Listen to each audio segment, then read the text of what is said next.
ഒരു താന്തോന്നിയായ കുട്ടിയുടെ കഥയാണ്. അവൻ സ്കൂളിൽ പോകാറുണ്ടെങ്കിലും പഠിക്കാൻ തീരെ താല്പര്യം ഉണ്ടായിരുന്നില്ല. ഒരു ദരിദ്ര കുടുംബത്തിൽ നിന്നാണ് അവൻ വരുന്നത്. ടീച്ചേഴ്സിനെ ആരെയും അവൻ സർ എന്നോ മിസ്റ്റർ എന്നോ വിളിക്കില്ല. എല്ലാ ടീച്ചേഴ്സിനെയും യാതൊരു ബഹുമാനവും ഇല്ലാതെ പേര് മാത്രം പറഞ്ഞു വിളിക്കുന്ന അത്രയും കുരുത്തക്കേടുള്ള ഒരു കുട്ടി.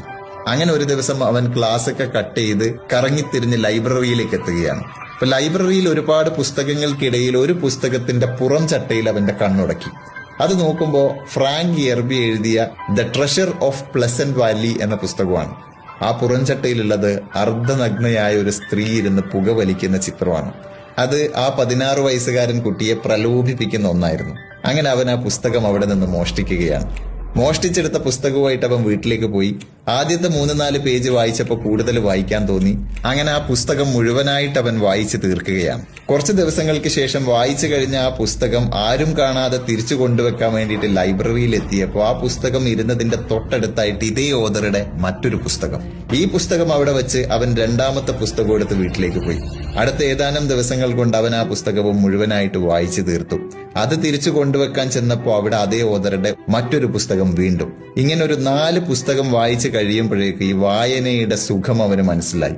പിന്നീട് അങ്ങോട്ട് വായനയോട് വായനയാണ്. വായിച്ച് കുട്ടികൾക്കൊന്നും പെട്ടെന്ന് മനസ്സിലാക്കാൻ സാധിക്കാത്ത തരത്തിലുള്ള വളരെ ഗഹനമായ പുസ്തകങ്ങൾ പോലും അവൻ വായിച്ചു തുടങ്ങി. കുറച്ചുകൂടി കഴിഞ്ഞപ്പോൾ അവൻ പത്രങ്ങളും മാസികകളും വായിച്ചു തുടങ്ങി. പതിയെ സ്കൂളിലെ പുസ്തകങ്ങളും വായിച്ചു തുടങ്ങി. അങ്ങനെ പഠിക്കാൻ ഒട്ടും താല്പര്യമില്ലാതിരുന്ന ആ കുട്ടി സ്കൂളിലെ പുസ്തകങ്ങളൊക്കെ വായിച്ച് പഠിച്ച് പരീക്ഷ എഴുതി പാസ്സായി കോളേജിലെത്തി നിയമത്തിൽ ബിരുദം നേടി 1991 അർക്കൻസാസിലെ കറുത്ത വർഗക്കാരനായ ആദ്യത്തെ ജില്ലാ പ്രോസിക്യൂഷൻസ് അറ്റോർണിയായിട്ട് മാറി. കുറച്ചുകൂടി കഴിഞ്ഞപ്പോൾ അവിടെ തന്നെ ജഡ്ജായും അയാൾ വളർന്നു. അയാളുടെ പേര് ഒല്ലി നീൽ. ഒരുപക്ഷെ ഈ കഥ നിങ്ങൾ കേട്ടിട്ടുണ്ടാവും.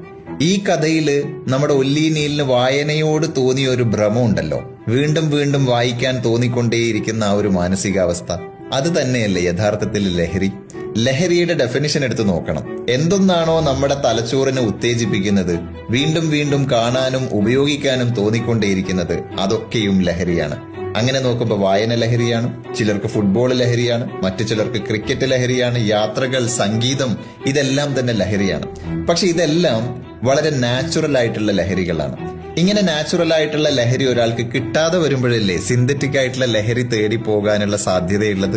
ചില തൈറോയിഡ് പേഷ്യൻസിനെയൊക്കെ കണ്ടിട്ടില്ലേ, അവരുടെ ശരീരത്തിലെ തൈറോയിഡ് ഗ്രന്ഥി ആവശ്യമായ ഹോർമോൺ ഉൽപ്പാദിപ്പിക്കാതെ വരുമ്പോൾ ശരീരത്തിന് ആവശ്യമായ തൈറോയിഡ് ഹോർമോൺ ഓരോ ദിവസവും സിന്തറ്റിക്കായി ഇങ്ങനെ ഗുളിക രൂപത്തിൽ അവർക്ക് കഴിക്കേണ്ടി വരും. അതുപോലെ തന്നെയാണ് ലഹരിയും. പക്ഷെ നാച്ചുറൽ അല്ലാത്ത എല്ലാത്തിനും ഒരു സൈഡ് എഫക്റ്റ് ഉണ്ട്. അതുപോലെ സിന്തറ്റിക്കായ ലഹരിക്കും വലിയ സൈഡ് എഫക്റ്റുകളുണ്ട്. അത് ഉപയോഗിക്കുന്നവനെ മാത്രമല്ല, അവന്റെ ബന്ധങ്ങളെയും കുടുംബങ്ങളെയും ഭാവിയെയും സ്വപ്നങ്ങളെയും ഒക്കെ നശിപ്പിക്കും. അപ്പൊ ഓരോരുത്തർക്കും നാച്ചുറൽ ആയിട്ടുള്ള ഓരോരോ ലഹരികൾ ഉണ്ടാവണം. അങ്ങനെയാണെങ്കിൽ അവനവന് യോജിച്ച ലഹരി കണ്ടെത്താനുള്ള ഉത്തരവാദിത്വം ആർക്കാണ്? അവനവന് തന്നെയാണോ? ഒരിക്കലും അല്ല. അവിടെയാണ് നമ്മൾ ഒല്ലി നീലിന്റെ കഥയുടെ ബാക്കി കേൾക്കേണ്ടത്. ഒരുപാട് വർഷങ്ങൾക്ക് ശേഷം ചെറുപ്പത്തിൽ ഒല്ലി നീൽ പഠിച്ച സ്കൂളിന്റെ പൂർവ്വ വിദ്യാർത്ഥി സംഗമം നടക്കുകയാണ്. ആ സംഗമത്തിൽ സ്കൂളിൽ പഠിക്കുമ്പോൾ ഒല്ലി നീൽ പലതവണ കരയിപ്പിച്ചിട്ടുള്ള ഗ്രാഡി ടീച്ചർ വന്നൊരു വെളിപ്പെടുത്തൽ നടത്തി. ഒല്ലി നീൽ ആകെ ഞെട്ടിത്തരിച്ചുപോയി. കാരണം ഒല്ലി നീൽ ഏറ്റവും ആദ്യമായിട്ട് ആ ലൈബ്രറിയിൽ നിന്ന് ഒരു പുസ്തകം മോഷ്ടിക്കുന്നത് നേരിട്ട് കണ്ടൊരാളാണ് ഗ്രാഡി ടീച്ചർ. അന്ന് ഗ്രാഡി ടീച്ചർ അവനെ കയ്യോടെ പിടികൂടിയില്ല, മറ്റു കുട്ടികളുടെ മുന്നിൽ അധിക്ഷേപിച്ചില്ല, അവന്റെ ആത്മാഭിമാനത്തിന് ക്ഷതമേൽപ്പിച്ചില്ല. പകരം അവൻ എടുത്തുകൊണ്ടുപോയ പുസ്തകം ഏതാണെന്ന് അന്വേഷിച്ചു. അത് ഫ്രാങ്ക് യെർബിയുടെ പുസ്തകമാണെന്ന് മനസ്സിലാക്കിയ ടീച്ചർ തൊട്ടടുത്ത ദിവസം അവന് വേണ്ടി അതേ ഓതറുടെ മറ്റൊരു പുസ്തകം അവിടെ കൊണ്ടുവച്ചു. അത് വായിച്ചു കഴിയുമ്പോൾ വീണ്ടും അതേ ഓതറുടെ മൂന്നാമതൊരു പുസ്തകം, അത് കഴിയുമ്പോൾ മറ്റൊന്ന്, അങ്ങനെ ഓരോ തവണയും ഇങ്ങനൊരു പുസ്തകം കണ്ടെത്തുന്നതിന് വേണ്ടി ഗ്രാഡി ടീച്ചർ 70 മൈൽ അകലെയുള്ള മെംഫിസിലേക്ക് ഡ്രൈവ് ചെയ്ത് പോയി, അതും സ്വന്തം പോക്കറ്റിൽ നിന്ന് കാശ് ചെലവഴിച്ചുകൊണ്ട്. യഥാർത്ഥത്തിൽ ആ ടീച്ചറാണ് ഒന്നിനു പുറകെ ഒന്നായിട്ട് ഇങ്ങനെ പുസ്തകങ്ങൾ കൊടുത്ത് വായന എന്ന ലഹരിയുടെ അടിമയാക്കി ഒല്ലി നീലിനെ മാറ്റിക്കളഞ്ഞത്. നമ്മുടെ മക്കൾക്കും ആവശ്യമുണ്ട് ഇതുപോലൊരു ഗ്രാഡി ടീച്ചറിന്. നമ്മളായിരിക്കണം നമ്മുടെ കുട്ടികളുടെ ഗ്രാഡി ടീച്ചർ. ലഹരി ഉപയോഗിക്കുന്ന ആൾക്കാർ തമ്മിൽ ഇങ്ങനെ റെക്കമെൻഡ് ചെയ്യൂത്രേ, ഇങ്ങനൊരു സംഗതിയുണ്ട്, ഇതൊന്ന് ഉപയോഗിച്ച് നോക്കൂന്ന്.